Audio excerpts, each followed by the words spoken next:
On the morning her dream collapsed, Claire Hun woke up to the sound of her neighbor's blender. It was the kind of noise you got used to when you lived in thin-walled apartments, a constant reminder that other people were already living the lives you wanted. Somewhere above her, a kid laughed. Somewhere below, a couple fought quietly over rent. Claire sat up, swung her feet to the cold floor, and reached for her phone on the nightstand. The screen lit up with her usual wallpaper, a small, white house with a tiny front porch and a crooked tree in the yard. She'd taken that picture on a walk in a nicer neighborhood and decided that would be her goal. Her reason? She opened her banking app before she even brushed her teeth. It was a habit now, like breathing. Password. Face ID. Loading. Then the numbers appeared, and her blood went cold. Checking. $312.47. Savings, house fund. $0. At first it didn't make sense.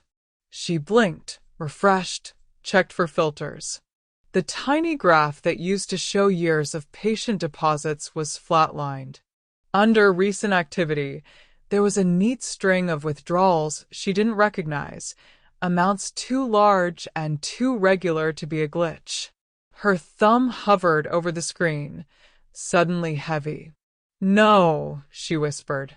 The word fell into the empty apartment. No, no, no. Her heart began to race. Her first thought was that she'd logged into the wrong account, but the name at the top was hers. Claire Minji Han. Her account number. Her carefully labeled house fund, gone as if it had never existed. She remembered her father's face years ago, gray at the edges, sitting at the kitchen table with a bank letter folded neatly in front of him. "They said there's nothing they can do," he'd told her mother. "It's all gone." The way her mother stared at the floor, not crying, just empty. That same hollowness clawed up her throat now. By the time she pulled on jeans and a sweater, her hands were shaking. She didn't bother with makeup. She tied her hair back in a rough knot and grabbed the stack of printed statements she kept in a folder marked house. At the bus stop, she double-checked the last paper statement. Her savings still intact as of last month. In her phone, the account was bleeding red with withdrawals. Someone had taken her future and walked off with it. As the bus lurched through traffic toward the city center, Claire pressed her forehead to the cool glass. She went through possibilities in her head like a list. System error, some kind of hold, maybe a delayed transfer she'd forgotten. With every excuse she invented, the knot in her stomach only tightened. The bank branch stood on the corner, all glass and steel and polite lighting. Inside, the air smelled like printer toner and citrus cleaner. A woman in a navy blazer greeted her with a practiced smile. "Hi, welcome. How can I help you today?" "My savings are gone," Claire said. Her voice came out flatter than she intended. "I need to talk to a manager." The woman's smile flickered. "Of course. Do you have an appointment?" "No," Claire held up her phone. The app screen glared back at them, zeros where her future should be. "But someone took all my money." A few minutes later, she was sitting across from a branch manager with a nameplate that read Martin Halson. He looked like every manager she'd ever met. Tidy tie, warm tone, eyes that never quite matched the concern in his voice. "Ms. Han, I understand this must be very distressing," he said after scrolling through her account. "What I see here is a series of authorized transfers." "I didn't authorize anything," she cut in. "This is my house money. I've been saving for years. There has to be a mistake." He offered the kind of apology that didn't cost anything. "We'll open an internal review. These things can take a little time." "How long is a little time?" Her voice rose despite herself. Heads turned from nearby cubicles. Typically 1 to 2 weeks. 1 to 2 weeks. Claire's laugh was sharp and humorless. This isn't a lost package. This is my life savings. We'll escalate it, he said. But I assure you, the system shows valid credentials used for the transfers. Do you share your password with anyone? Use public Wi-Fi? Download any third-party apps? She stared at him, heat prickling behind her eyes. It sounded too much like blame. Too much like the past. I did everything right, she said quietly. I followed all your rules. I trusted you. Martin's gaze slid away for a fraction of a second. That tiny movement, that tiny hesitation, made something in her snap. So that's it, she demanded. You read from a script, open a review, and I go home and wait and hope someone decides to care? His jaw tightened. Miss Hahn, I understand your frustration, but raising your voice won't. Won't what? She said. Won't bring the money back? I know. She stood up, the chair scraping. For a heartbeat, she considered leaning over the desk and tearing the monitor from its stand. Instead, she clutched her folder so tightly the edges dug into her palms and turned away. The branch felt suddenly smaller, the ceilings lower, the air too thin. She pushed through a side corridor, desperate for fresh air, for space, for anything that didn't smell like helplessness. She took a wrong turn. The carpet changed under her feet, from cheap gray squares to thicker, darker flooring. The light was softer here, and doors were closed, each with a sleek nameplate. She realized she'd wandered into the executive section of the branch, the part customers weren't supposed to see. Excuse me, miss? A receptionist behind a glass desk rose, alarm flitting across her face.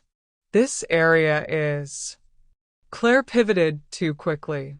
Her shoulder clipped the edge of a half-open door just as it swung outward.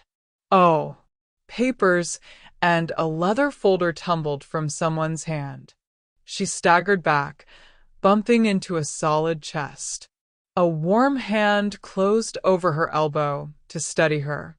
It was the hand she noticed first, clean, strong, with a watch that probably cost more than her monthly rent. Then she looked up.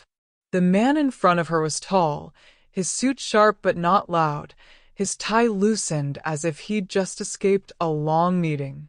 Dark hair, a faint shadow of stubble, eyes that were too clear and too sharp to be entirely kind.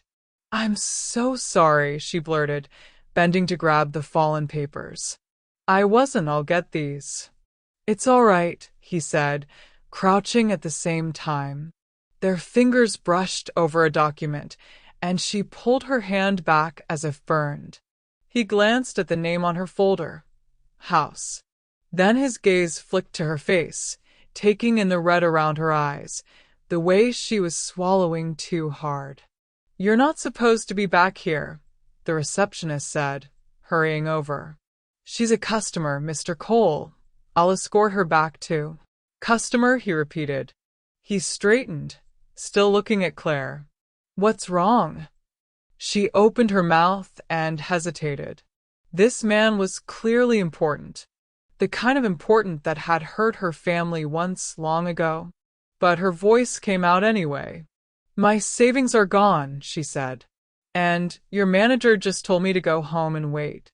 Something in his expression shifted, a flicker of surprise, then something harder. I see, he said. He held out his hand. I'm Adrian Cole, CL. Come into my office, Ms. Hahn, she said, stunned. Claire Hahn. Miss Hahn.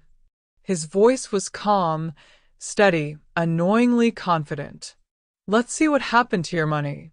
Claire had expected the CEO's office to feel like a throne room. Instead, it felt strangely quiet. The blinds were half open, city lights spilling across a neat desk and a single, enormous screen. No family photos, no clutter, just a stack of files and a glass of water with a slice of lemon floating on top. Adrian gestured toward a chair. Please, sit. She perched on the edge, folder hugged to her chest as if it were armor. He took a seat opposite her, woke his computer, and typed with quick, practiced movements. Account number? He asked. She read it out. Her voice only shook once. He pulled up her file. She watched the reflection of the screen in his glasses, searching for any clue, any flicker that meant this was all a misunderstanding. His brows drew together. You've been depositing regularly for 5 years? 6, she corrected automatically. Since I started my current job. And these withdrawals started last month. His jaw tightened almost imperceptibly. Security logs show valid credentials. No unusual login locations. So you're saying it's my fault, she said, bitterness creeping in again. He looked up sharply. No. I'm saying the system is telling me a story I don't believe. Yet. He reached for his desk phone and dialed an internal extension. Ethan? It's Adrian. I need a full trace on account. He read off her number. Yes, full. Device logs, IPs, internal flags, market priority. He hung up and offered Claire a faint, reassuring smile that didn't quite reach his eyes. We'll get more detailed data from headquarters, he said. What you saw in the branch is surface level. So there's more? Hope and suspicion tangled in her chest. There's always more data, he said. The question is whether someone wants us to see it. The way he said it made something ease in her shoulders. For the first time that morning, she felt like someone besides her was angry about this. Come with me, Adrian said suddenly, standing. HQ is 15 minutes away. If we go now, we can lean on them in person before they bury this under ticket numbers. She blinked. You don't have to. I do, he replied, already grabbing his jacket. Someone took money from my customer inside my bank. That's my problem. The possessive way he said made her cheeks warm, and she hated that it did. The car was sleek and quiet, the kind she'd only ever seen from the bus window. Traffic hummed around them as they pulled onto the main road, the city's glass towers flashing past. Claire kept her hands folded tightly in her lap. Do you do this often? She asked. Personally escort hysterical customers to headquarters? You're not hysterical, he said. You're underreacting, if anything. She snorted. You didn't see me yelling at your manager. I heard, he admitted, a tiny smile tugging at his mouth. Martin called me as soon as you left his office. Sounded terrified. Good, she muttered. He glanced at her. You scare easy, Miss Hahn? I don't scare, she said. I just don't like being lied to. He was silent for a beat too long. Neither do I, he said evenly. The lie slid out of him with the ease of practice. Because the truth was, somewhere in the maze of servers they were driving toward, there was a quiet system of transfers he had personally approved months ago. Funds siphoned from dormant and low-risk accounts into a concealed pool to cover a catastrophic investment mistake. It had been meant to be temporary. A patch. A way to save the institution, to protect jobs. That was how he'd justified it to himself. He'd never imagined someone would walk into his office with a folder labeled house and eyes full of the same panic he'd once seen in his own father's face. Adrian cleared his throat, shook off the thought, and focused on the road. Headquarters was colder, brighter, more anonymous. The kind of place where people spoke in acronyms and moved quickly without actually going anywhere. In a glass-walled conference room, a young tech in a hoodie walked them through logs on a projected screen. Rows of numbers, timestamps, device IDs. As you can see, sir, the tech said, pointing, the transfers were executed from a known device, same IP this customer usually uses. No external breach flags. Claire stared at the highlighted entries. Her name, her account, her future. I didn't do that, she said. I don't even know what half those codes mean. We'll need more time to dig, the tech added quickly. Cross-reference with internal security. Maybe there's a discrepancy. Adrian rested his hands on the back of Claire's chair. She could feel the tension in his fingers, the way they pressed into the metal. How long? He asked. A week? Maybe 2. Make it days, Adrian said, his tone turning steel. And send everything to me directly. The tech nodded, flustered. When they stepped back into the hallway, Claire exhaled shakily. So that's it? More waiting. For now, Adrian said. Come on. There's a cafe across the street. Waiting is easier with caffeine. I shouldn't, she began. I have work. You also have a missing house, he said quietly. Your boss can live without you for an hour. The words hit harder than she expected. Missing house. He understood, at least a little, what that 0 on her screen had meant. She followed him. The cafe was small and crowded, the kind of place with chipped mugs and overworked baristas. They squeezed into a corner table. Adrian loosened his tie, rolled his sleeves up a fraction. Stripped of the bank's polished lighting, he looked less like a CEO and more like a tired man about her age who hadn't slept enough. So, he said, wrapping his hands around his coffee. Tell me about this house. She blinked. What? The one you've been saving for 6 years. His gaze was steady, curious, not pitying. Where is it? What color are the walls? She hesitated, then pulled out her phone and showed him the wallpaper. He studied it. Small, he said. But the tree is trying very hard to be dramatic. She laughed despite herself. It's all I wanted. Not big. Just mine. He nodded, something soft passing through his eyes. We'll find your money, Claire. The use of her first name startled her. It felt intimate, like a promise. And if you don't, she asked. His smile faded. For a flash of a second, guilt and calculation warred across his face. Then I'll find out who took it, he said, and make them give it back. He didn't add what he was thinking. Even if that someone is me. Claire watched him over the rim of her cup, feeling the faintest shift inside herself. Distrust and gratitude, suspicion and strange, unwanted warmth. For the first time, she wasn't sure which feeling was winning. They had no answers yet, no resolution. But they had begun something, an investigation, a fragile alliance, a crack in the neat walls she'd built around money and power and trust. And neither of them had any idea just how much it would cost to finish what they'd started. The first week, Claire told herself this was just customer service upgraded. Adrian called her every other day with updates. Sometimes it was only, we're still digging, or security's running additional checks. Other times he asked her to confirm small details, when she'd last changed her password, whether she'd ever lost her phone.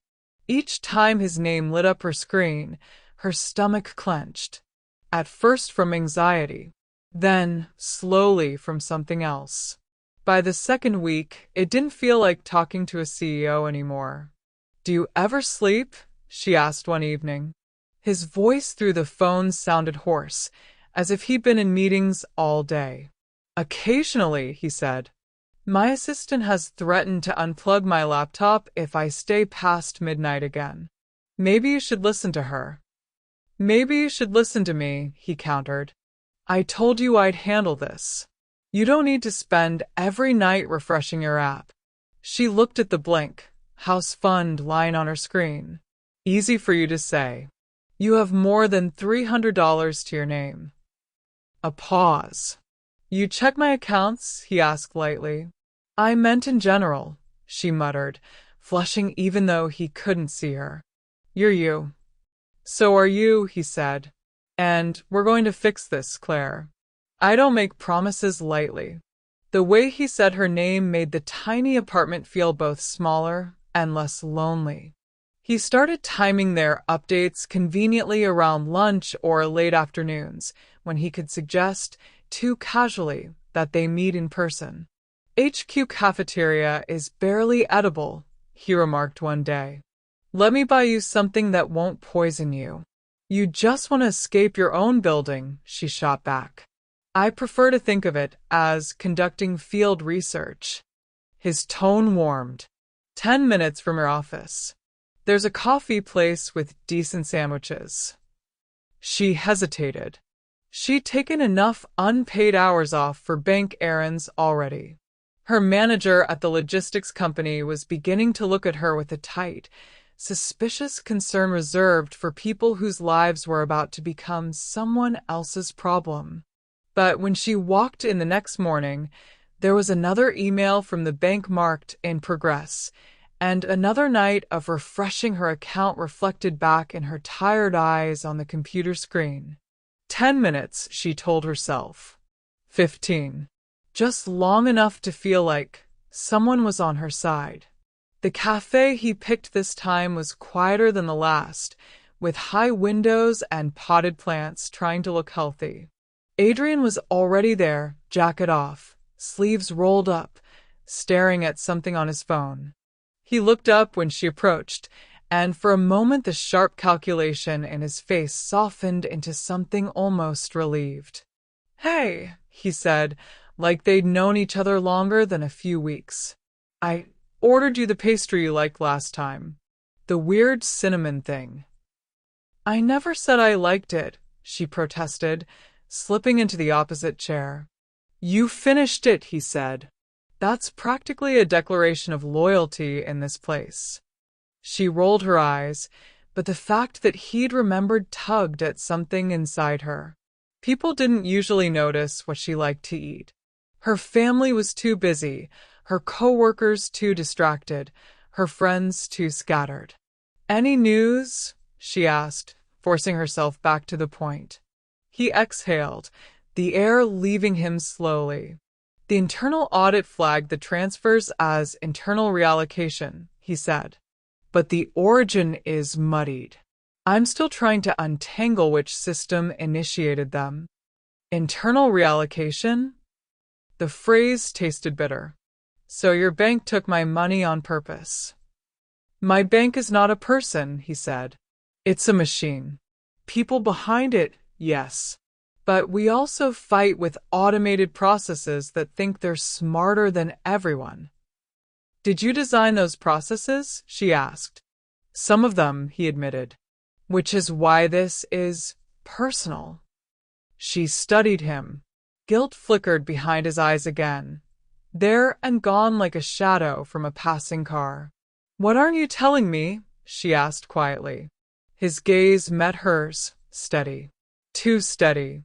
If I knew exactly what happened, he said, you have your money back already. It wasn't an answer, but it wasn't a lie either. Not exactly. She sighed, leaning back. The cafe hummed around them.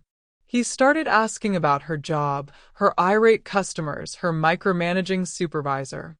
She told him stories of warehouse delays and lost packages, and he laughed, not in a mocking way, but as if he understood what it felt like to be blamed for systems you didn't build. In between, the investigation threaded through their conversations like a constant, unbroken line. New logs, new maybes, new dead ends. Time blurred into a pattern. Weekdays, work, emails, his occasional calls. Evenings, her own spreadsheets, trying to calculate how long she could keep paying rent with what little she had left, whether moving back home with her parents was a realistic possibility. And every few days there was Adrian, a coffee, a walk outside his building, a short drive to HQ. Always framed as going over updates, always slipping towards something that looked suspiciously like a date. They talked about their families.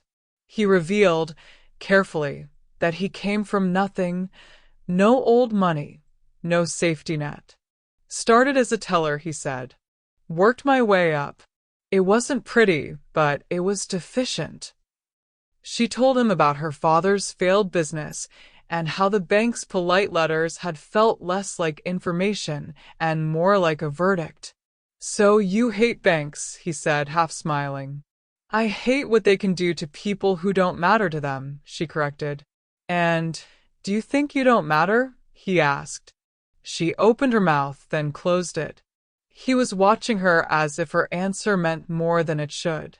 Until recently, she said slowly. Yes. And now? She hesitated. I don't know what to think about now yet.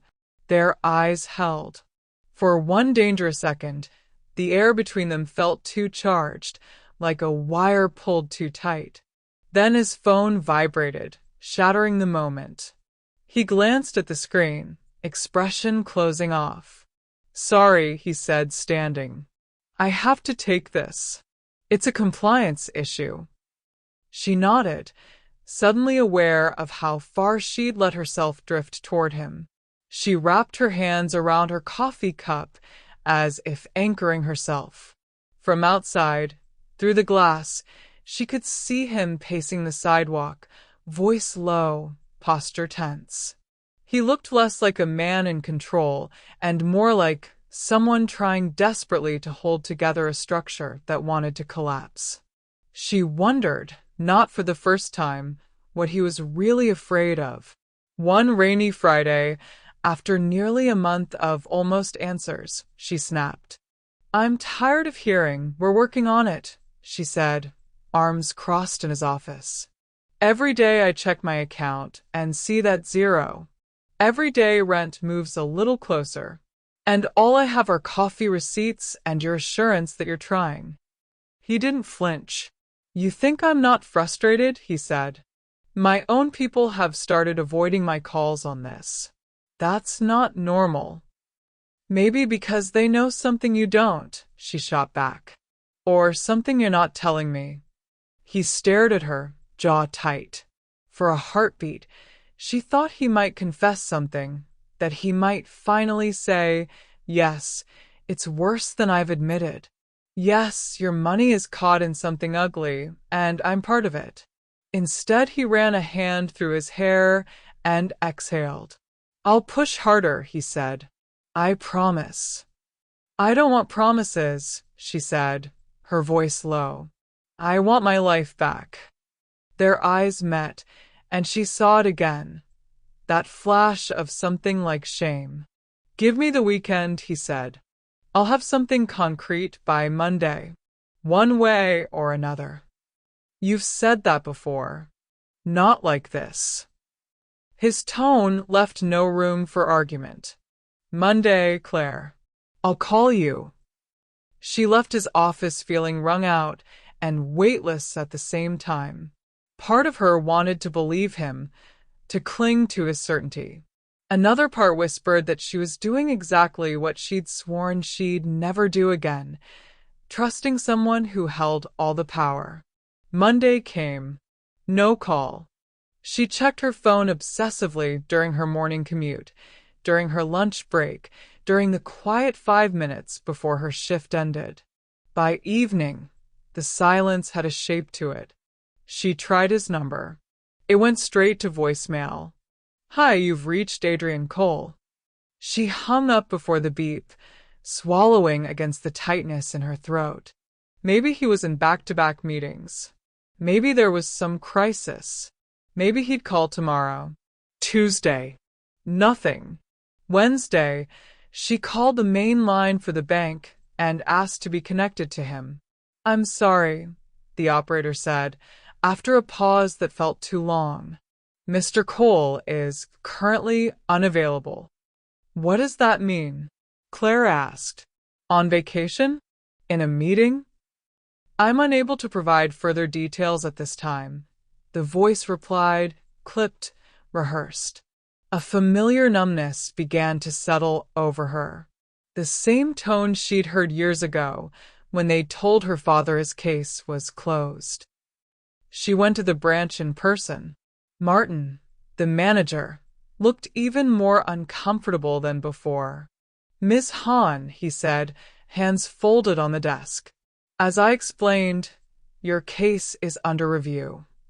Don't, she said quietly. Don't say the word review to me again. He swallowed. Mr. Cole is no longer handling customer matters directly. Then who is handling mine? She asked. There's an internal team, he said. Your file is with them. I can submit a follow-up, but what? He didn't meet her eyes. There's been some restructuring in upper management. It might take time. Restructuring, she repeated. You mean he's gone? I can't comment on personnel decisions, he said. She stared at him, then at the framed motivational poster on the wall about trust and partnership. Something inside her finally stopped straining against the weight and simply gave up. Of course you can't, she said. She walked out of the bank, past the glass, past the security guard who'd started to recognize her. Outside, the air was cool and bright. People hurried along the sidewalk, carrying their coffees and tote bags and small, solvable problems. Her phone buzzed. For a split second, hope flared. She grabbed it. It was a payment reminder.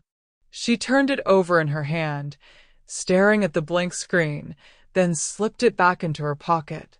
She wasn't angry, not in the sharp, sparking way she'd been before. Anger would have meant she still believed someone might fix this. Anger would have meant expecting something from Adrian, from the bank, from any of them. What she felt now was heavier. A quiet, dull sadness that settled in her chest like wet concrete. She'd lost her savings. She'd lost her house that wasn't yet. And now, somehow, she'd lost the strange, fragile thing that had started between her and the man who'd promised to help. The worst part was realizing that she missed him. Not the CEO. Not the bank. Him. The man who remembered her favorite pastry and had said her name like it meant something. The man who had vanished without a word, leaving her with a zero on her screen and a silence she couldn't explain away. For the first time since she'd seen her balance drop to nothing, she stopped checking her account. There was nothing left to watch disappear. The days after Adrian's disappearance blurred together, gray and oddly quiet. Claire went to work, answered angry emails, apologized for delayed shipments. She packed lunches instead of buying them, turned off lights obsessively, sat in her dim apartment at night scrolling through rental listings that all cost more than she could afford now. If she didn't think about the empty line in her banking app, it hurt less. She'd stopped checking entirely. It felt like poking a bruise that was never going to heal. One afternoon, after a particularly brutal call with a customer threatening to report her to everyone, she walked to the bank on autopilot during her lunch break. Not to ask about the missing money. She was done begging, but to deposit a small paycheck and maybe close the account altogether. The branch was busy, a low buzz of whispers and shuffling feet. She stood in line, clutching the envelope, eyes fixed on the tiled floor. That was when he collided with her. A shoulder brushed hers, firm but hurried, and a man in a dark coat slipped past, phone pressed to his ear. Yeah, wire it before market close, he was saying, voice deep and impatient. I don't care if legal is nervous, just... His elbow clipped someone's bag. His wallet slipped from his hand, hit the floor with a dull thud, and exploded. Cash fanned out, slick cards skittering across the tiles like tiny plastic fish. A couple of people gasped. The line jerked, broke formation. "Damn it," the man muttered, crouching. Claire's reflex kicked in before her conscience had time to organize itself. She knelt too, scooping up a handful of cards in one palm. Gold, black, heavy with embossed numbers. Her fingers brushed crisp bills that smelled faintly of leather and cologne. For a second, everything slowed. Her own app flashed in her mind. $0. 6 years of careful saving gone. The man in front of her was all smooth fabric and expensive watch, the kind of wealth that never had to count change. His hair fell over his forehead in an artful mess, his jaw sharp, his eyes, when they flicked to her, sharp and irritated more than distressed. "Thanks," he said shortly, already gathering the cash. One card had slid toward her knee. Her fingers closed around it almost of their own accord, the plastic cool against her skin. A simple, treacherous thought flashed through her. It happened to me first. Her heart hammered. Her hand trembled. She could give it back. She should give it back. "Ma'am," someone called. The teller was waving her forward. The line had swallowed the incident, closing like water around a stone. The man was still focused on his scattered money. His phone rang again louder. He snatched it up, swore under his breath, and turned away, already pacing toward the door. Claire straightened slowly, her hand in her pocket. The card stayed there. The world didn't explode. No alarms blared. No one screamed, "Thief!" Her pulse pounded in her ears as she walked to the counter, deposited her paycheck with numb fingers, and left the bank without remembering what she'd said to the teller. Outside, the air felt too bright, too sharp. She walked 3 blocks without thinking, then turned into the first ATM foyer she saw. The machine whirred softly, waiting. She slid the card in. "Enter PIN," the screen demanded. Her stomach dropped. Of course, she thought. Of course this isn't going to. She punched in 4 digits. They were wrong. She tried again, changing the order, thinking of standard patterns people used when they thought they were being clever. On the 3rd attempt, somehow, the machine accepted it. She stared at the balance. It was absurd. A number with more zeros than she'd ever seen attached to a single name outside a headline. Her fingers hovered over the keypad. She could walk away. Eject the card, drop it in a mailbox, pretend this moment never happened. Instead, she typed in a withdrawal amount that didn't feel real. The machine whirred, spat out stacks of bills, more than she'd ever held at once in her life. She shoved them into her coat pocket without counting, her breathing shallow and rapid. "He won't even notice," she told herself under her breath. "He is so much. And mine was stolen. This is balance." The words sounded cheap even as she said it. She walked home in a daze, the weight of the money a hot, pulsing presence against her hip. She stuffed it in a box in her closet, slammed the door, and leaned her forehead against the wood, hand pressed hard over her mouth. Guilt crawled up her spine, but it was tangled with something else, a perverse, bitter satisfaction. For once, she hadn't just absorbed the damage. She'd pushed back. The knock on her door came 3 days later. It was early evening. She was in a t-shirt and sweatpants, hair in a loose bun, staring blankly at a cooking show she wasn't really watching. 3 short, decisive raps. She froze. No one knocked on her door without texting first. Not her parents, not the one friend who still lived nearby. Her rent was paid, There were no eviction notices. "Miss Hahn," a male voice called. "Police." Her legs almost gave out. She opened the door a crack. Two officers stood in the hallway, uniforms crisp, expressions professional. One of them held a small notebook. The other looked her over with calm, assessing eyes. "Claire Hahn?" the taller one asked. "Yes," she managed. Her voice sounded smaller than she meant it to. "We'd like to ask you a few questions," he said, "about a bank card that was used at an ATM near here 3 days ago." For a moment, she considered pretending not to know what he was talking about. But she'd never been a good liar. And the guilt had been waiting, quietly, for its chance. She stepped back. "Come in." They didn't handcuff her. They didn't raise their voices.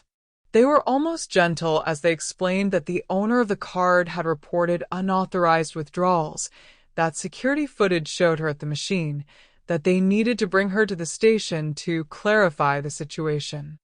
"Am I under arrest?" she asked, clinging to the edge of her kitchen counter. "Not at this time," the shorter officer said. "But we do need you to cooperate." She glanced toward the closet where the box sat, unseen. Her stomach twisted. Of all the ways she'd imagined her life imploding, she'd never pictured doing it to herself. The interrogation room at the station was smaller than the ones on TV. The table was scratched, the chairs slightly uneven. The air smelled faintly of stale coffee and disinfectant. They didn't leave her alone long. The door opened. A man stepped in, wearing a suit instead of a uniform. She recognized him instantly. Same dark coat, same expensive watch, same careless haircut that probably took a stylist an hour to make look effortless. The wealthy man from the bank lobby. This time, his eyes were not just irritated. They were sharp, cold, and very, very focused on her. He closed the door behind him. "Could you give us a minute?" he said to the officer who'd accompanied him.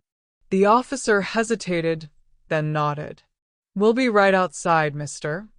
"That's fine," the man said, cutting him off with a polite half-smile. The door clicked shut. For a moment, the only sound in the room was Claire's breathing. He took the seat opposite her, set a slim folder on the table, and studied her like she was a puzzle he couldn't decide whether to solve or throw away. "You," she said, because it was either that or say I'm sorry, and she wasn't ready to be that small yet. "Me," he agreed. "You remember me." "You dropped your wallet," she said. "I helped you pick it up." His mouth quirked. "You helped yourself, too, as it turns out." Heat flooded her face. She looked down at her hands, clasped so tightly in her lap that her knuckles were white. "I know what it looks like," she said. "What it looks like," he replied, "is that someone I've never met walked into a bank, saw a stack of my cards on the floor, and decided to treat herself to a significant amount of my money." She flinched. The word significant made something twist in her chest. "I shouldn't have done it," she said. The words came out in a rush. "I know that. I was angry and stupid and Angry at what?" he asked. Her eyes lifted to his. He looked genuinely curious now, not just accusatory. "At everything," she said. "At the bank. At your kind of people." He raised an eyebrow. "My kind. The kind who don't have to count," she said, the bitterness she'd tried to keep down bubbling up. "The kind who can lose a card and shrug because there are 20 more in your wallet. The kind who sit in offices and say, 'There's nothing we can do,' while other people's lives fall apart." His gaze sharpened. "Someone said that to you recently?" She laughed once, without humor. "Try my entire adolescence." He settled back slightly, folding his arms. "Tell me." It wasn't an invitation so much as a test. So she told him. She told him about her father at the kitchen table, about neat letters and closed cases, about 6 years of scraping leftovers into containers, of skipping trips and new clothes, about watching other people buy homes and thinking, one day, that will be me. She told him about logging into her app and seeing zeros, about the manager's script, about the CEO who had swept in with promises and coffee and late-night updates and then vanished like he'd never existed. She did not say Adrian's name, but she saw something flicker in the stranger's eyes nonetheless, a flash of recognition or anger she couldn't place. When she finished, her throat felt raw. He was quiet for a long moment. So, he said finally, someone steals from you. You steal from someone else. And that's justice. No, she whispered. It was stupid. And wrong. I know that now. I knew it then, but she pressed her hands over her face, then dropped them. I just wanted it not to be me for once. The one losing everything. He watched her, his expression complicated. I should have gone to the bank again, she said. Filed complaints. Called some agency. I know. But you have to understand, they made it very clear they weren't going to help me. He made it very clear. He being the CEO, the man said softly. I didn't authorize anything, she cut in. This is my house money. I've been saving for years. There has to be a mistake. He offered the kind of apology that didn't cost anything. We'll open an internal review. These things can take a little time. How long is a little time? Her voice rose despite herself. Heads turned from nearby cubicles. Typically 1 to 2 weeks. 1 to 2 weeks. Claire's laugh was sharp and humorless. This isn't a lost package. This is my life savings. We'll escalate it, he said. But I assure you, the system shows valid credentials used for the transfers. Do you share your password with anyone? Use public Wi-Fi? Download any third-party apps. She stared at him, heat prickling behind her eyes. It sounded too much like blame. Too much like the past. I did everything right, she said quietly. I followed all your rules. I trusted you. Martin's gaze slid away for a fraction of a second. That tiny movement, that tiny hesitation, made something in her snap. So that's it, she demanded. You read from a script, open a review, and I go home and wait and hope someone decides to care? His jaw tightened. Miss Hahn, I understand your frustration, but raising your voice won't. Won't what? She said. Won't bring the money back. I know. She stood up, the chair scraping. For a heartbeat, she considered leaning over the desk and tearing the monitor from its stand. Instead, she clutched her folder so tightly the edges dug into her palms and turned away. The branch felt suddenly smaller, the ceilings lower, the air too thin. She pushed through a side corridor, desperate for fresh air, for space, for anything that didn't smell like helplessness. She took a wrong turn. The carpet changed under her feet, from cheap gray squares to thicker, darker flooring. The light was softer here, and doors were closed, each with a sleek nameplate. She realized she'd wandered into the executive section of the branch, the part customers weren't supposed to see. Excuse me, miss? A receptionist behind a glass desk rose, alarm flitting across her face. This area is... Claire pivoted too quickly. Her shoulder clipped the edge of a half-open door just as it swung outward. Oh, papers and a leather folder tumbled from someone's hand. She staggered back, bumping into a solid chest. A warm hand closed over her elbow to steady her. It was the hand she noticed first, clean, strong, with a watch that probably cost more than her monthly rent. Then she looked up. The man in front of her was tall, his suit sharp but not loud, his tie loosened as if he'd just escaped a long meeting. Dark hair, a faint shadow of stubble, eyes that were too clear and too sharp to be entirely kind. "I'm so sorry," she blurted, bending to grab the fallen papers. I'll get these." "It's all right," he said, crouching at the same time. Their fingers brushed over a document, and she pulled her hand back as if burned. He glanced at the name on her folder. House. Then his gaze flicked to her face, taking in the red around her eyes, the way she was swallowing too hard. "You're not supposed to be back here," the receptionist said, hurrying over. "She's a customer, Mr. Cole. I'll escort her back too." "Customer," he repeated. He straightened, still looking at Claire. "What's wrong?" She opened her mouth and hesitated. This man was clearly important, the kind of important that had hurt her family once long ago. But her voice came out anyway. "My savings are gone," she said. "And your manager just told me to go home and wait." Something in his expression shifted, a flicker of surprise, then something harder.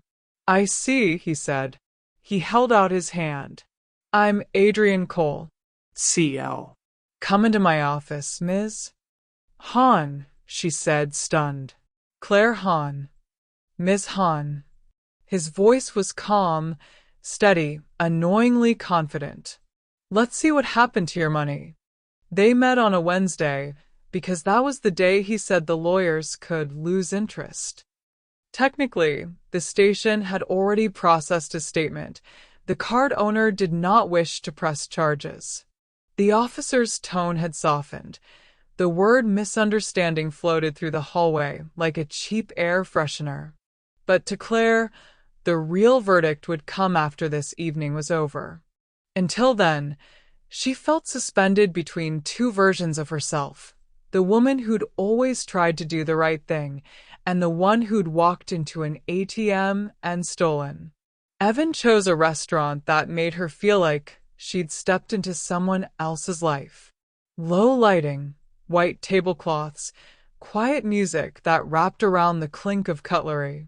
She arrived 10 minutes early, sat at the edge of her seat, and nearly jumped when he slid into the chair across from her. "You came," he said, as if he'd genuinely doubted it. "I said I would," she replied, fingers tangling in her napkin. "I keep my promises." There was a flicker in his gaze, approval, maybe. "Good. I hate wasted reservations." She almost smiled, then caught herself. They ordered. He chose a wine without looking at the list. The server nodded with the deference of someone who'd seen him here before. For a while, conversation stayed on safe ground. Her job, his vague, work and investments, the weather, traffic. Every time she thought about the pistols of cameras at the ATM, about the box in her closet, the words stuck in her throat. Finally, somewhere between the main course and dessert, he said, "Why do you keep looking at the door?"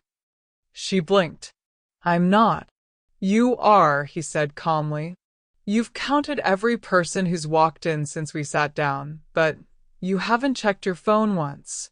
So it's not boredom. It's an exit strategy." Heat rushed to her face. "Part of me still expects a squad car to pull up," she admitted. "Like this is some elaborate trap."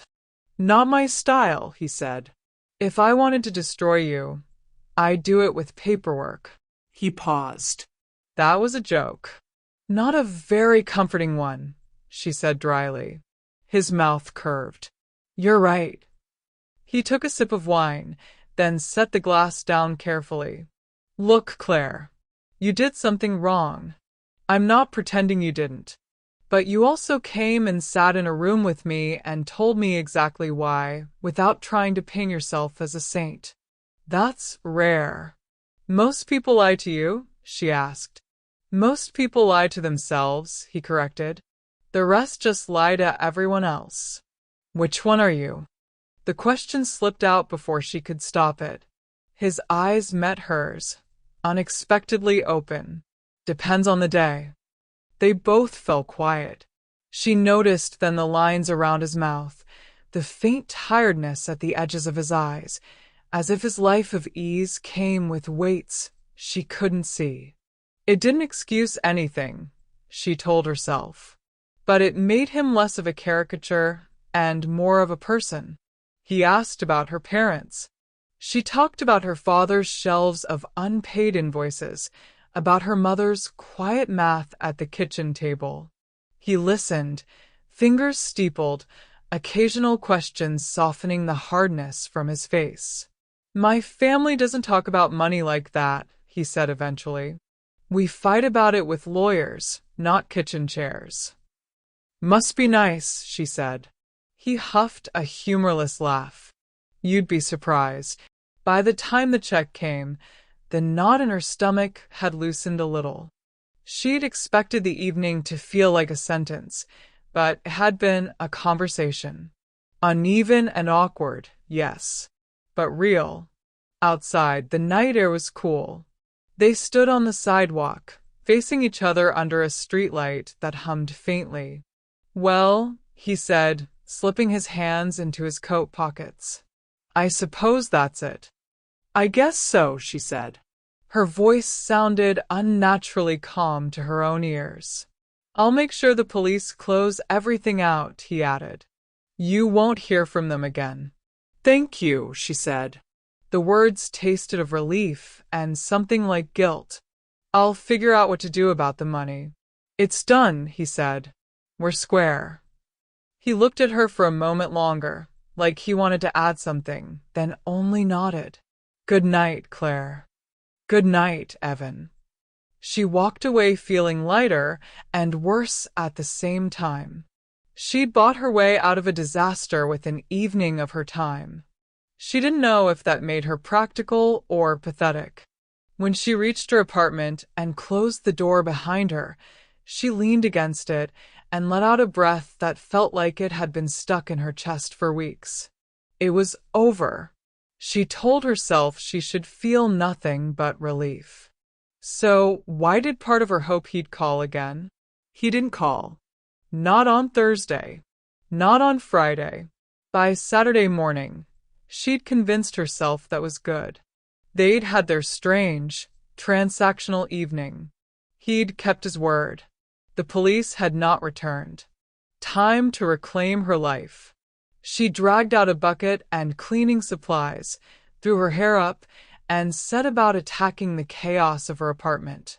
Dust gathered in corners she'd stopped seeing months ago. Clothes that had never found proper homes sat accusingly on chairs. The box in her closet with Evan's money still felt like a live wire. She was in old shorts and a t-shirt with a bleach stain when someone knocked. 3 raps, knuckles solid against wood. Her whole body jolted. For a terrible instant, she pictured officers again, a bureaucratic misunderstanding, an apology that had been rescinded. She wiped her hands on her shorts and opened the door. Evan stood in the hallway, holding a bouquet of slightly crooked flowers and a reusable shopping bag. He was dressed down for once, dark jeans, a sweater, sleeves pushed up. He looked annoyingly good. Claire's mind went blank. What are you doing here? Good afternoon to you too, he said, glancing past her shoulder. Looks like I caught you in the middle of a war. She followed his gaze.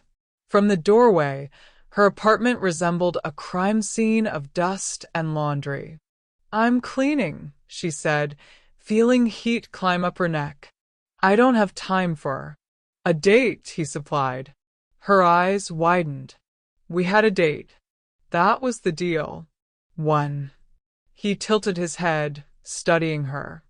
You really thought I'd only be curious enough for one evening? This isn't. She gestured helplessly at herself.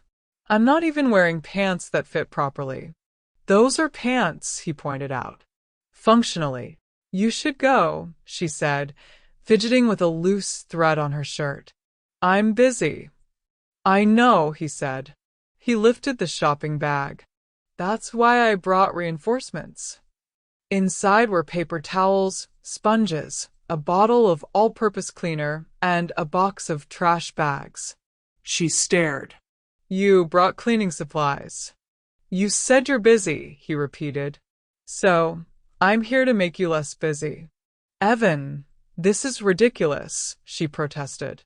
You don't clean. You probably have people for that. I have people for a lot of things, he said. Doesn't mean I forgot how to scrub a floor. He shifted the flowers to his other hand. Look, you let me in, I help for a couple hours, then we order something unhealthy and watch something terrible. If you still want me to leave after that, I will. He said it so matter-of-factly that the words slipped past her defenses. She thought of doing all of this alone, of the quiet hollow that had settled in her apartment since Adrian disappeared and the police left. She exhaled. Fine. But if you break anything, you're paying for it. Deal, he said, and stepped inside. He was surprisingly good at cleaning. He rolled up his sleeves and attacked the kitchen like it had personally offended him, stacking dishes with military precision and scrubbing countertops until they gleamed. He made wry comments about the state of her fridge. She snapped back about someone who could afford 3 kinds of sparkling water, not judging her leftovers. They fell into a rhythm. She vacuumed while he tackled the bathroom. They folded laundry side by side, arms bumping occasionally, arguing over the correct way to stack t-shirts. This is not optimal, he said, refolding one of her shirts. Says who? She retorted. Physics, he replied. She laughed, the sound surprising her. It felt good. Real. At some point, he turned on music from his phone, something low and unobtrusive that filled the spaces between their movements without demanding attention. By the time the sun dipped behind the buildings, the apartment looked almost like the version of adulthood she'd once pictured for herself. Tidy, intentional, under control. Not bad, he said, leaning against the doorway, a fine sheen of sweat on his forehead. You missed a spot, she said automatically, pointing to an imaginary speck on the counter. He squinted. I did not. She smiled. No, you didn't. They collapsed onto the couch, both a little breathless. Evan set the flowers in a glass she'd dug out of a cupboard. They looked oddly at home on her small table. What do you want to eat? He asked. Something cheap and greasy, she said. My soul needs it. Pizza, then, he decided. Extra cheese. Deal? Deal. They ordered. While they waited, he let his head fall back against the couch cushion, eyes closed. You know, he said softly, I can't remember the last time I spent a Saturday cleaning. Traumatic, isn't it? She said. Oddly satisfying, he replied. She turned her head to look at him. Without the sharp lines of a suit and the armor of his usual sarcasm, he looked younger, less untouchable. Why are you really here, Evan? She asked. He opened his eyes and met her gaze. For once, he didn't deflect. Because I couldn't stop thinking about you walking out of that restaurant like you'd finally set down a bag you'd been carrying for years, he said quietly. And because I realized I didn't like the idea of never seeing you again. Her chest tightened. You blackmailed me into a date. I negotiated an alternative to prosecution, he said, then sighed. And yes, that was not my finest approach. I'm used to leverage, not asking. You could have just asked, she murmured. You might have said no, he said. I might have said yes, she countered. They held each other's gaze, the air between them suddenly heavier. The door buzzer saved her from having to reply. The pizza had arrived. They ate straight from the box, grease on their fingers, legs stretched out. A bad action movie flickered on the screen, explosions painting light over their faces. Halfway through, when the hero delivered a line so ridiculous they both burst out laughing, Evan shifted slightly closer. Their shoulders touched. He didn't move away. Neither did she. "Claire," he said, voice low.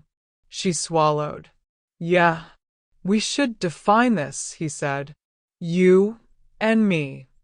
Her heart stuttered. "Define what?" "This," he said, gesturing between them.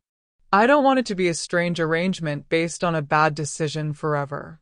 I'd like it to be the relationship. If you want that." She stared at the TV, where something was exploding in slow motion. "You barely know me." "I spent an entire afternoon in your bathroom," he said. "I know more about you than I know about half the people I do business with." "That's not a comforting comparison," she muttered. He smiled faintly. "I know you care enough about doing the right thing that stealing from me made you physically ill. I know you're stubborn, and you listen even when you pretend you aren't. And I know I haven't felt this," he searched for the word, "interested in someone in a long time." Her instinct was to pull away. There were too many variables. Her history with the bank, the unresolved wound of Adrian's disappearance, the fact that their entire connection had started from a crime. But when she looked at Evan, at his earnestness under the polish, something inside her shifted. He'd seen her at her worst, and he was still here. "I'm not simple," she warned. "My life is messy." "I can clean," he said softly. She huffed a laugh, blinking back a sudden, stupid sting behind her eyes. "You'll regret saying that." "Probably," he agreed. "But I'm still saying it." Silence stretched. Her heart beat loud in her ears. "Okay," she said finally. "We can try a relationship." A small, genuine smile broke across his face, transforming him. "Good." He didn't lean in to kiss her, and she was strangely grateful. Instead, he just sat there, their shoulders pressed together, watching ridiculous explosions on the screen as if this were the most ordinary thing in the world. For the first time in months, maybe years, Claire allowed herself to relax into the feeling of not being entirely alone. It didn't fix everything. Her bank account still carried the wound of those withdrawals. The box in her closet still vibrated with unspoken questions. Adrian's silence still sat in the back of her mind like a ghost she'd refused to name. But life rearranged itself around the new presence of Evan. He texted her in the mornings, sent her pictures of ridiculous coffee art from meetings, showed up with takeout on nights when she'd had a particularly rough day at work. He was bossy about her budgeting, then caught himself and apologized, letting her snap back without flinching.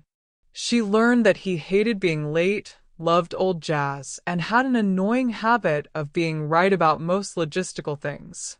He learned that she slept with a fan on even in winter, and that she dealt with stress by cleaning out drawers at midnight.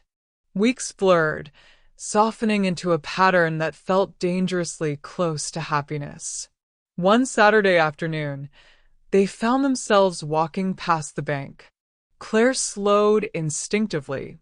The glass walls reflected the sky, the revolving doors spinning lazy circles. "Do you want to go in?" Evan asked.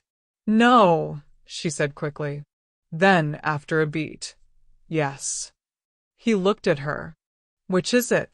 "I need to know they didn't just forget about what happened," she said. "About my money. About him." "Him being the CEO," Evan said. She nodded. He slipped his hand into hers. "Then let's go." Inside, the branch looked the same. Same neutral colors, same faint smell of toner. But the manager at the desk was different, someone younger, with an anxious smile. Claire explained, calmly this time, that she wanted to know the status of the investigation into her missing funds. She mentioned Adrian's name, watched the flicker across the manager's face. "I'm sorry," he said. "Your previous case file was closed when Mr. Cole left his position. I don't see any follow-up notes." "Closed how?" she asked. Her voice threatened to rise. She forced it down. "Marked as unresolved," he admitted. "No further action." "So nothing was actually done," she summarized, the old anger coiling back inside her. "Because he kept it off your books." The manager shifted. "There may have been internal communications we're not seeing at branch level, but I can reopen the case. Request a new audit from headquarters." "Do that," she said. "Now." He nodded frantically, tapping at his keyboard. "We can escalate it. You'll get a call tomorrow at the latest." Evan stood slightly behind her, silent and watchful. She could feel his attention like a steady weight at her back. Outside, after they left, he said quietly, "Adrian handled this personally, you said?" "Yes," she replied. "He pulled logs, made phone calls, took me to HQ, then disappeared, and my case disappeared with him." Evan's jaw flexed. "Typical." "Typical of what?" she asked. "Of my brother," he said. She stopped walking. "You're what?" He turned to face her fully, eyes unreadable. "I told you my family fights with lawyers, remember?" he said. "Adrian Cole, my older brother." The world tilted, slightly. The image of Adrian in his office flashed in her mind. Rolled up sleeves, steady voice, the way he'd said, "We'll find your money, Claire." The way she'd begun to rely on him. The way he'd vanished without a word. "Your brother," she repeated. "You knew he was a CEO at my bank?" "I knew where he worked," Evan said. "I didn't know he was involved in this." His eyes narrowed. "And I didn't know he'd attached himself to a customer like that." The possessive note in his voice made something in her bristle. "He didn't attach himself to me," she said. "He tried to help." "Did he?" Evan asked softly. She hesitated. All the dead ends, all the promises, all the guilt she'd seen flicker and disappear in Adrian's eyes. "I don't know anymore," she admitted. Evan exhaled, rubbing a hand over his face. "He dropped out of contact with the family around the same time your money went missing," he said. "Officially, it was about some bad investments. Unofficially, we haven't spoken in months." "So he destroyed my life and his own at the same time," she said. Her voice shook with something beyond anger. "Impressive." Evan's gaze sharpened with a new kind of determination. "If this new audit comes back with his name on it," he said, "we'll find him."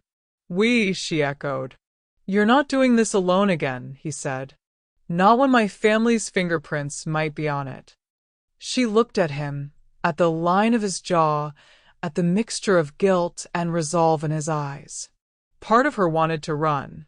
She'd already lost herself once in the orbit of a Cole man and barely pieced herself back together. Now she was tied to another, and he was telling her the first was blood. But another part of her, the stubborn, tired part that refused to accept being the victim of other people's decisions forever, felt something else. If this was going to blow up, she wanted to be there when it did. "Okay," she said. "We'll wait for the audit." "Then we find him." Evan nodded once. "Then we find him." That night, Claire lay awake staring at the ceiling, Evan's arm warm and heavy around her waist. She thought of two brothers, one who'd promised to save her and disappeared, and one who'd blackmailed her into a date and ended up on her couch folding her t-shirts. Somewhere between them lay the truth about her missing money, her stolen future, and the woman she was becoming in response to all of it. She wasn't sure yet if she liked that woman. But she knew this.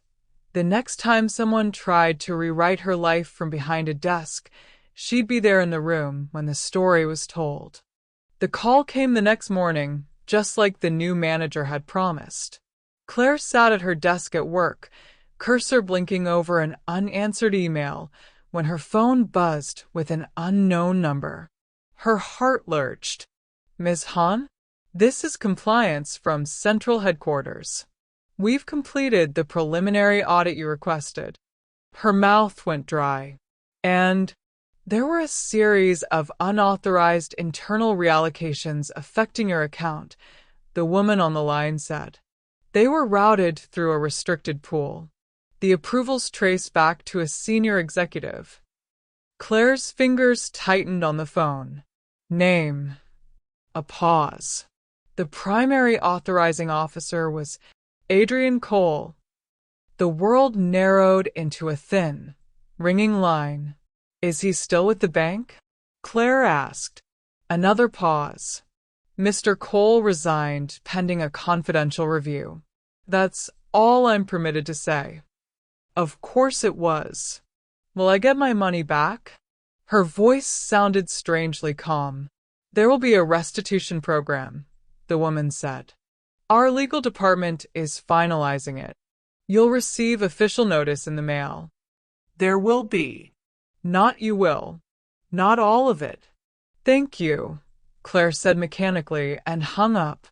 She stared at the monitor until the lines of text blurred. Her chest felt tight, like someone had reached in and twisted something that had only just begun to heal. He'd been the one. Not some faceless algorithm. Not a rogue clerk. Adrian. The man who'd sat across from her over coffee and promised to find whoever did this. The man who'd vanished. Evan came straight to her apartment when she texted him, coat still on, tie askew. She told him everything, every word of the conversation, every pause. I knew it, he said quietly when she finished. His knuckles were white around his glass of water. I hoped I was wrong, but this is his pattern. He digs himself into a hole trying to fix something and pulls everyone else in with him. He said he wanted to help me, she whispered. And the whole time, he was covering his own tracks. Evan sat beside her on the couch, his hand resting on her knee. We're going to find him, he said. And he's going to answer for this. To you and to everyone else. How? She asked. Your family hasn't heard from him in months. My family, Evan said, with a humorless smile, doesn't look in the places I look. Within a week, using contacts she didn't want to know he had, he found an address in another city. A small one.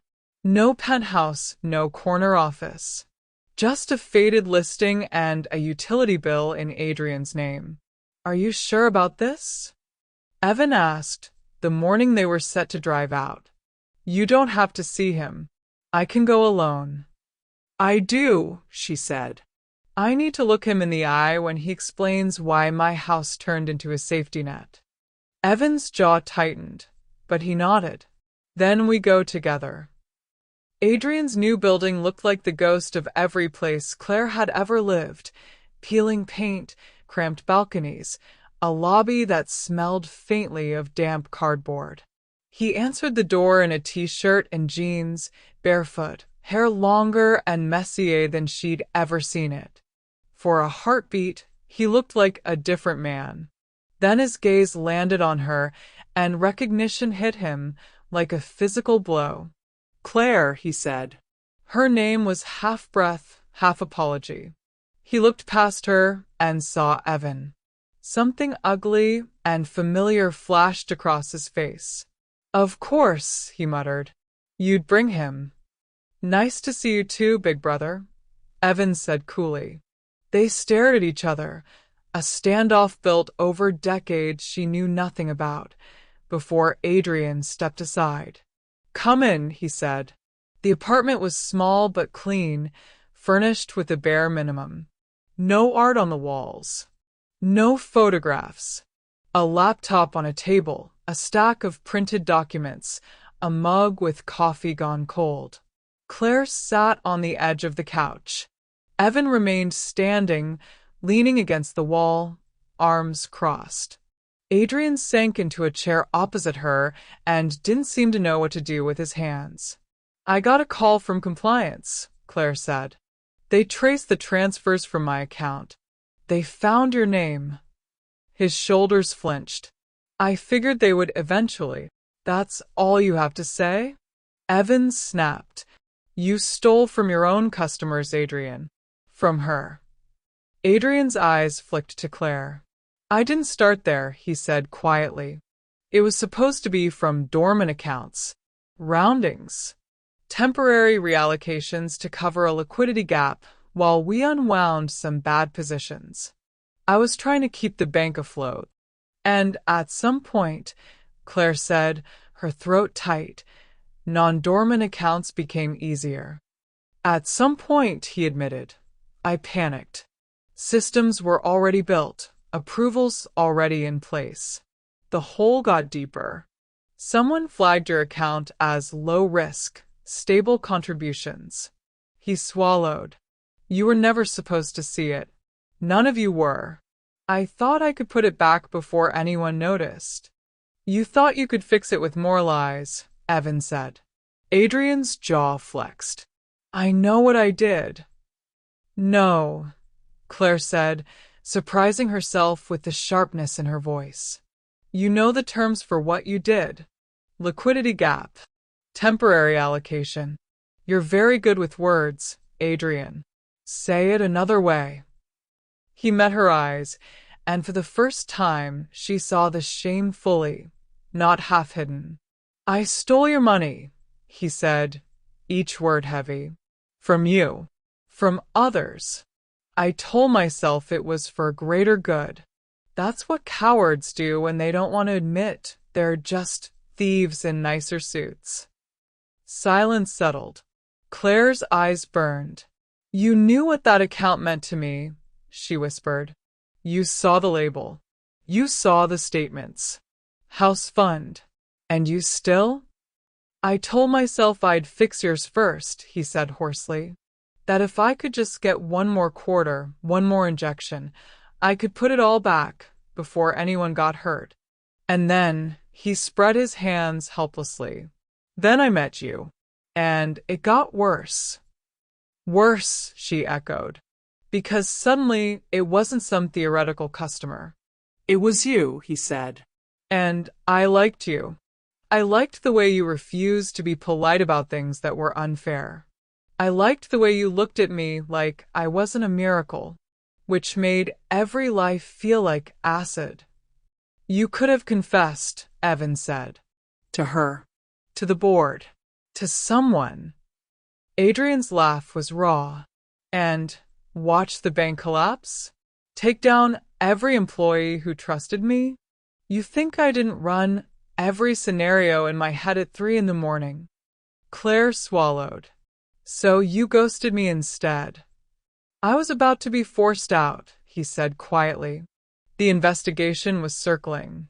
I thought if I cut contact, if your case got buried as unresolved, maybe you'd move on. Find another bank. Start over somewhere I hadn't poisoned the well. That wasn't your choice to make, she said. I know, he said. His voice cracked. Believe me, I know. There it was again, the same stubborn, misguided instinct to carry all the guilt himself and somehow still leave other people without a say. The same flaw she'd seen in his careful, curated kindness. She hated him for it. She still cared about him in a way that made her furious with herself. Both were true.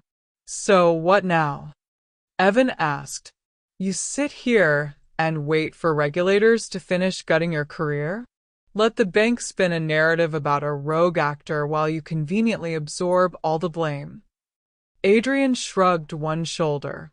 It's what I deserve. No, Claire said, surprising them both. You deserve worse. But the people you stole from deserve better than a neat story. Both brothers looked at her. I want my money back, she said. All of it. Not just some corporate apology fund. I want a plan. I want restitution for everyone whose accounts you touched, not just me. And I want you to look every person you stole from in the eye if they want you to. And if the bank refuses? Adrian asked softly. They're very good at containment, Claire. She turned to Evan. His expression was tight, conflicted. You're looking at me like I'm an ATM again, he said. I'm looking at you like you're the only one in this room who has leverage that isn't tainted, she replied. You have money. You have investors. You have lawyers. You have your family name, which they'd prefer not to see splashed all over headlines tied to a fraud scandal. You want me to buy my way out of your mess, he said to Adrian. I want you to buy justice, Claire shot back. For the people your family's decisions hurt. Including me. Evan looked between them, jaw clenched. Do you have any idea how much it would cost to plug a hole like this? Yes, Adrian said quietly. I do. He looked at Claire. And I won't let him do it. She frowned. What? I dug this hole, Adrian said. I'll take the consequences. I'm not dragging him into it. Too late, Evan said flatly. You dragged all of us into it the minute you touched a single account under our name. And what about me? Claire said. You already dragged me into it when you emptied my future and handed me coffee instead of answers. The question isn't whether you drag us. It's what we do now that we're already here. Her voice rang in the small apartment. For a moment, none of them spoke. Finally, Evan exhaled, long and slow. I am not, he said carefully, going to write a blank check to cover up a fraud. If I help, it will be on my terms. Full internal review. Restitution for every affected customer. Structural changes at the bank so this can't happen again. And you, he pointed at Adrian, are going to sit through every tedious, humiliating meeting it takes to make that happen. Adrian swallowed. And if I say no, then I go to the regulators myself, Evan said. I hand them everything I know, plus whatever Claire is willing to share. I will not let you turn this into a quiet fall from grace story that writes her out of the center. The threat hung heavy. Adrian nodded slowly. Those are your terms, he said. What about yours? He looked at Claire. What do you want from me, besides money? She met his gaze, feeling the weight of the choice pressing down on her. I want you to stop deciding what's best for everyone, she said. If you're going to fix this with us, then it's with us, not around us. He nodded. Okay. And I want you, she added, throat tight, to stop running. He looked away for a heartbeat, then back. I can try, he said. I don't know how good at it I'll be. For once, she said, that's honest enough. The next months were a blur of meetings. Evan's lawyers met with the bank's board behind closed doors. Adrian sat through grilling sessions with auditors and regulators, his name on every document as the responsible party. Evan negotiated an injection of capital through one of his firms, conditioned on full restitution and a restructured compliance framework. Claire sat in rooms she never imagined she'd see, watching men in suits talk about exposure and reputational risk, while she fought to drag the conversation back to actual people with actual lives flattened by numbers on a screen. Sometimes she and Adrian worked late, going through lists of affected accounts, drafting letters that didn't sound like they'd been written by a bot. In those quiet hours, away from the performance of guilt and contrition, something fragile and familiar began to knit between them again. He listened when she told him what it felt like to refresh her app and see nothing.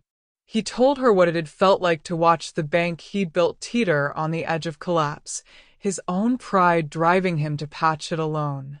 "You trusted a system that only ever worked for you," she said one night, empty coffee cups between them. "I trusted a system that had never worked for me. We were both wrong." He smiled faintly. "You make shared failure sound almost romantic." "It isn't," she said. "It's just honest." Still, the line between shared work and something more blurred. The first time he reached for her hand across the table, she didn't pull away. The first time she showed up at his temporary rented office on a Saturday with takeout, they told themselves it was to go over yet another restitution spreadsheet. By the time she admitted to herself that she was in love with him again, it was already too late to pretend it was just old feelings resurfacing. They didn't tell Evan. Not right away. They told themselves it was to avoid distracting from the work, from the delicate balance of negotiations and promises. They told themselves there would be a better time, a cleaner time, a moment when the new shape of their lives would be easier to explain. Lies, every one of them. Small ones, but lies nonetheless. Claire's life shrank to a triangle of offices and apartments, her phone lighting up with messages from both brothers. She lived in the space between their versions of the world, between Evan's sharp pragmatism and Adrian's earnest, self-flagellating hope. The tension was inevitable. It snapped one evening when Evan showed up unannounced at the small bar where she and Adrian were having a rare, off-the-clock drink. She saw him before Adrian did, standing at the doorway, eyes scanning the room, freezing when he saw their hands entwined on the table. For a moment, no one moved. Then Evan walked over, each step measured. "This is why you stopped answering my text tonight," he said, voice calm in a way that scared her. "Evan," she began. "How long?" he asked, looking only at her. Her throat worked. "A while." "You should have told me," he said. "You would have tried to stop it," Adrian said quietly. Evan's gaze snapped to him. "You don't get to guess what I would have done, Adrian. You forfeited that when you emptied her account." Adrian's shoulders straightened. "If you want to hit me, do it," he said. "But don't drag her into this more than I already have." "I'm not going to hit you," Evan said. "I'm going to do what I should have done months ago, and take this out of your hands entirely." His eyes were bright, dangerous. "The regulators will have a field day when they hear that the executive you're quietly rehabilitating is sleeping with one of his primary victims." Ice flooded Claire's veins. "Evan, don't," she said. "Don't turn me into a weapon like that. Not after everything we've done to fix this." He laughed once, low and bitter. "You think this is about revenge? I think this is about you being hurt," she said, meeting his eyes. "And you have every right to be. But blowing this up now doesn't just hurt Adrian. It hurts every person whose restitution depends on this fragile little arrangement you negotiated. It hurts me because I'll be the one dragged across headlines as the stupid woman who fell for not one but two coals."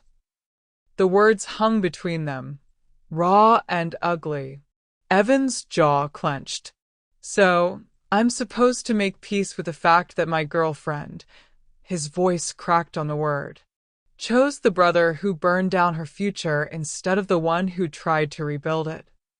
"I didn't choose him instead of you," she whispered. "I chose something broken that needed me as much as I needed it. That's not fair to you. It never was." Silence pressed in. Adrian stood slowly. "If you want to go nuclear, Evan, I won't stop you," he said. "I probably deserve it. But Claire is right. The people we're trying to make whole don't. And neither do you." Evan's eyes flashed. "Don't you dare pretend this is noble." "It isn't," Adrian said. "It's practical. You taught me that." The brothers stared at each other, years of unspoken history crackling in the space between them.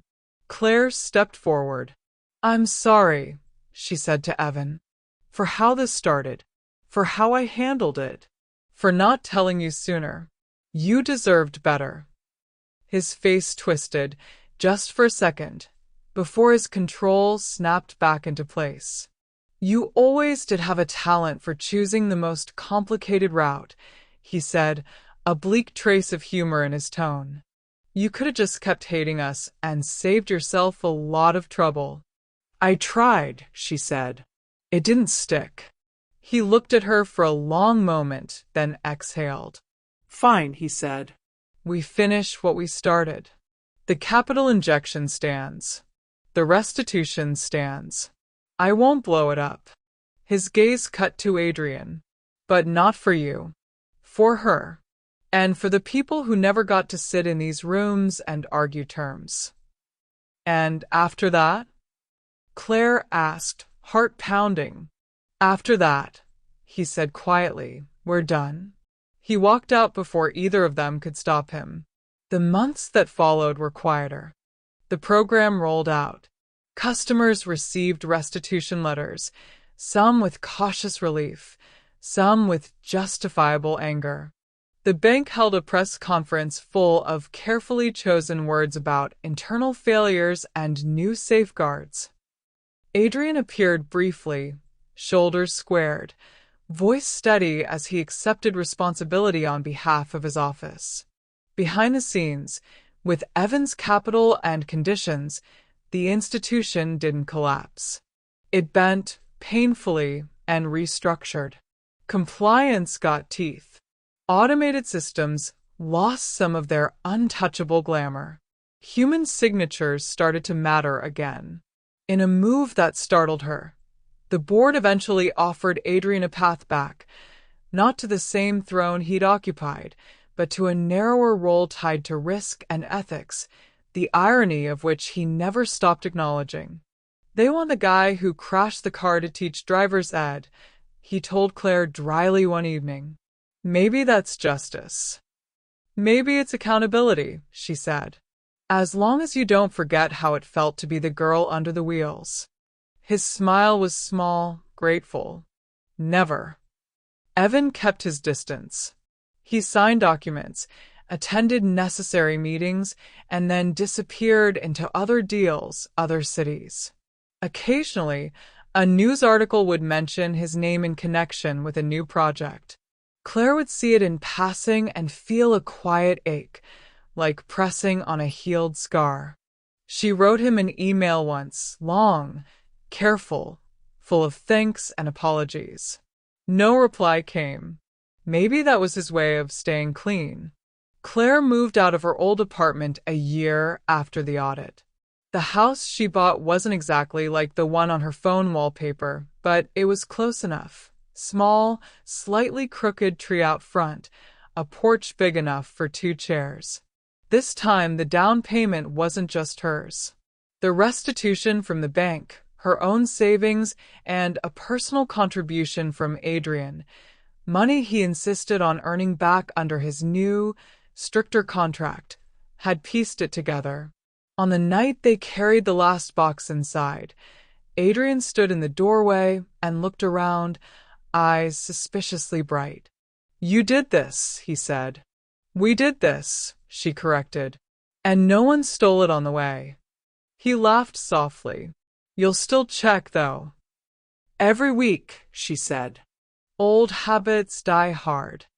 They set up the furniture together, argued about the angle of the couch, hung a cheap print on the wall because the space looked too bare without it. Later, on the porch, they sat side by side, shoulders touching, watching the streetlights flicker on. "Do you ever think about how it started?" he asked quietly. "All the time," she said. "I think about walking into your office and about walking out of the police station, about holding that stolen card in my hand and telling myself it was balance." "And now," he asked. "Now I think I was wrong," she said. "About a lot of things. About what justice looks like. about what it costs to love people who are capable of hurting you this much. And you still chose me, he said, wonder and guilt threaded through his voice. I still choose you, she corrected softly. Every day. That's the point. It's not a one-time decision that excuses everything. It's a risk I keep deciding is worth taking, even knowing exactly what you're capable of. He swallowed. I don't deserve that. Maybe not, she said. But you're trying to earn it. That counts. They fell quiet. Somewhere in the distance, cars hummed. A neighbor's dog barked. The world went on, indifferent to the fact that one woman who'd had her future stolen was finally sitting on a porch she could call her own. Claire laced her fingers through Adrian's. She thought of Evan, of the way he'd folded her t-shirts and made bad jokes while scrubbing her sink, of the way he'd chosen, in the end, not to burn everything down even when his heart had been a valid match. Maybe one day, their paths would cross again. Maybe they'd nod in acknowledgement of the lives they'd almost shared and the one they'd saved together instead. For now, she let herself be exactly where she was, on a small porch, in a flawed house, beside a man who'd once turned her life into a ledger line and was now working, every day, to be more than the sum of his miscalculations. Her money had disappeared once. This time, she was watching.